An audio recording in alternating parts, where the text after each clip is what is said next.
ఏ దినేష్, ఏంటి టక్కేటి, షూ ఏంటి, ఫైల్ ఏంటి, నువ్వేటి ఏంటి మాట్లాడి? ఏమైందిరా సాడ్ ఉన్నా? ఏమైందిరా మన దేశానికి? అసలు ఏం జరుగుతుందిరా? ఏమైందిరా? నీ ఎమోషన్ ఏంటి వస్తుంది నాకు పూర్తి పూర్తిగా. అసలు టాలెంట్కి జాబ్ ఇవ్వడం మానేశారా?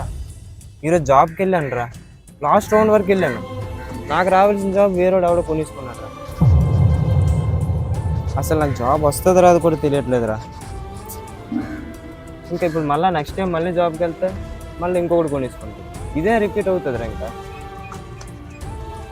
అలాగైతే నాకు జాబ్ చేయాలని ఇంట్రెస్ట్ పోతుందిరా రోజు రోజుకి. ఇంక చదివే ఎందుకురా వేస్ట్? రే నువ్వు మరీ ఎక్కువ డిసప్పాయింట్ అయిపోతున్నారా? అన్నిటికీ సొల్యూషన్ ఉంటుంది ఓకేనా? మనోడు ఉన్నాడు కదా, ఒకసారి ఆడి దగ్గరికి వెళ్దాం ఓకేనా? మన గ్రూప్లో ఉన్నాడు ఓకేనా? పద. ఏమెళ్తాంరా?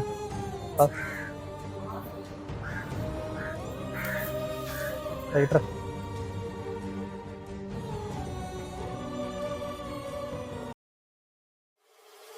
ఏం చేస్తున్నాడు వీడి?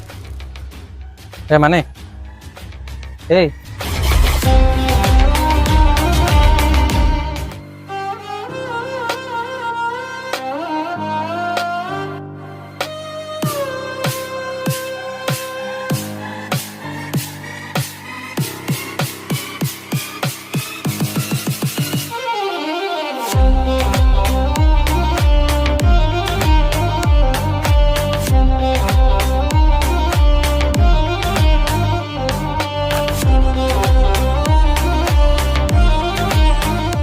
అరే ఏం జరిగిందిరా? ఫేస్ ఎందుకు ఎంత డల్గా ఉన్నాయి?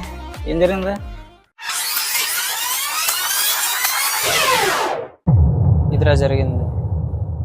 సో దీనికి సొల్యూషన్ ఏదైనా ఉంటే చెప్తాను వచ్చాను నీ దగ్గరికి. అరే నువ్వు వెళ్ళి ఒక ఐస్ క్రీమ్ తీసుకురావా? నువ్వు వెళ్ళరా?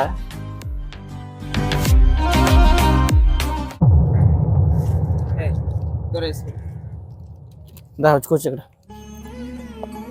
రే ఆనంద్కి ఐస్ క్రీమ్ తెమ్మన్నావును.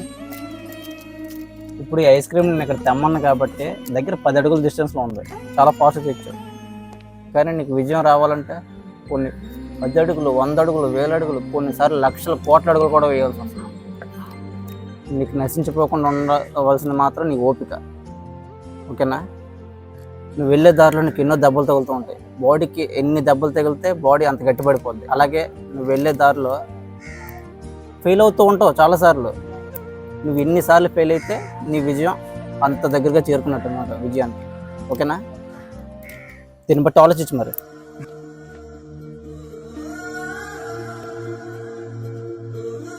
రే నేనేం చెప్పమన్నాను, నువ్వేం చెప్పావు ఆడికి?